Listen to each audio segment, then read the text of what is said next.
কারি অভিরূপ ভদ্র তিনি কি জানাচ্ছেন শোনাবো আপনাদের। কিভাবে তিনি এই সাফল্য পেয়েছেন, কতটা পড়াশোনা করেছেন এবং তার পরিবারের কতটা অবদান রয়েছে তার পিছনে সবটাই তিনি জানিয়েছেন। শোনাব।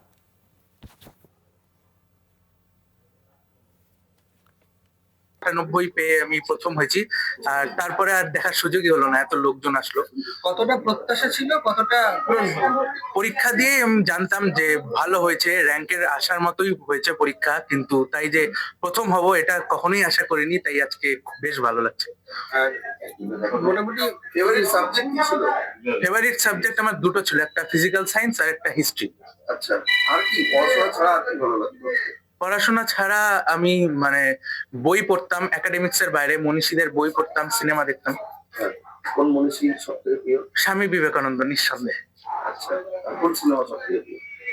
ট্রিপল আর, হ্যাঁ, ট্রিপল আর, আর 2022। আচ্ছা। ক্রিকেট হ্যাঁ, কতটা প্রিয়? ক্রিকেট ভালো, কিন্তু হচ্ছে ক্রিকেট নিয়মিত দেখতে গেলে পড়াশোনার সঙ্গে কম্প্রোমাইজ করতে হয়, তাই আমি শুধু সময় পেলেই দেখতাম। আর বিশ্বকাপ হলো যে কয়েকদিন আগে, সেটা দেখেছিলাম, ফাইনাল ম্যাচ। তোমার এই সাফল্যের পেছনে কার অবদান সবচেয়ে বেশি? আমার এই সাফল্যের পিছনে অবশ্যই আমার মায়ের অবদানই সবচেয়ে বেশি। কেন?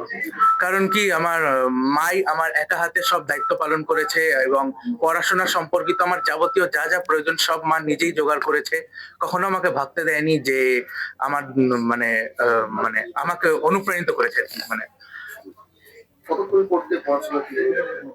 আমি ঘড়ির সময় বেঁধে পড়তাম না, আমি আগের দিন রাত্রে যা প্ল্যান করে রাখতাম, পরের দিন কোন কোন টপিক পড়তে হবে, সেই টার্গেটটা পূরণ না হওয়া পর্যন্ত আমি পড়তাম নির্দিষ্ট সময়। একেবারে রাজ্যে প্রথম, এই অনুভূতিটা কেমন? এই অনুভূতিটা সত্যি আশ্চর্যজনক, একটা শিহরণ অনুভূত হচ্ছে। মানে কখনোই আশা করিনি যে এত ভালো রেজাল্ট হতে পারে। প্রকাশিত হলো 2026-এর মাধ্যমিক ফলাফল। পরীক্ষা শেষের 84 দিনের মাথায় ফল প্রকাশ করা হয়েছে। চলতি বছরে মাধ্যমিক পরীক্ষা শুরু হয়েছিল 2রা ফেব্রুয়ারি এবং শেষ হয় 12ই ফেব্রুয়ারি। পরীক্ষার্থী ছিল প্রায় 9 লক্ষ।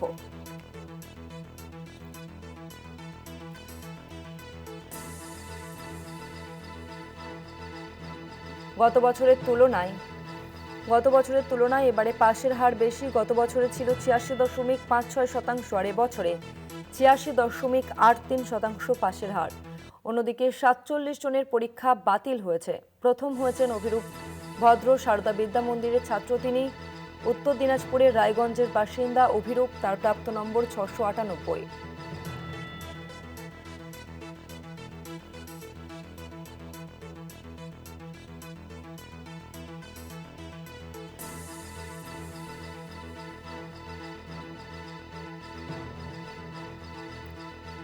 অন্যদিকে মাধ্যমিকে 696 পেয়ে দ্বিতীয় স্থানে রয়েছে বীরভূমের ছাত্র প্রিয়তোষ মুখোপাধ্যায়। তৃতীয় স্থানে রয়েছেন মোট 3 জন, তাদের প্রাপ্ত নম্বর 695।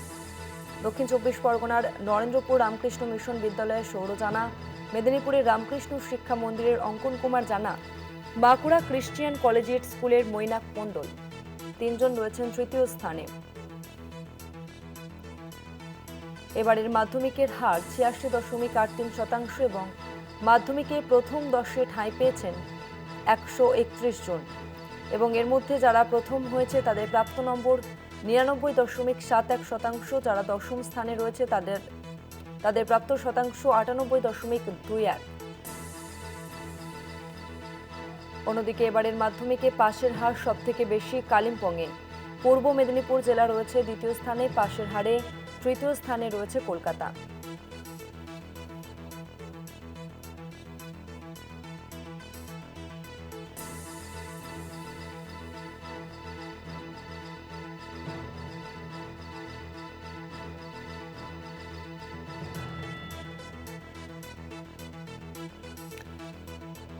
উত্তর দিনাজপুরের অভিরূপ, তিনি মাধ্যমিকে প্রথম স্থান অধিকার করলেন। দ্বিতীয় স্থানে বীরভূমের প্রিয়তোষ।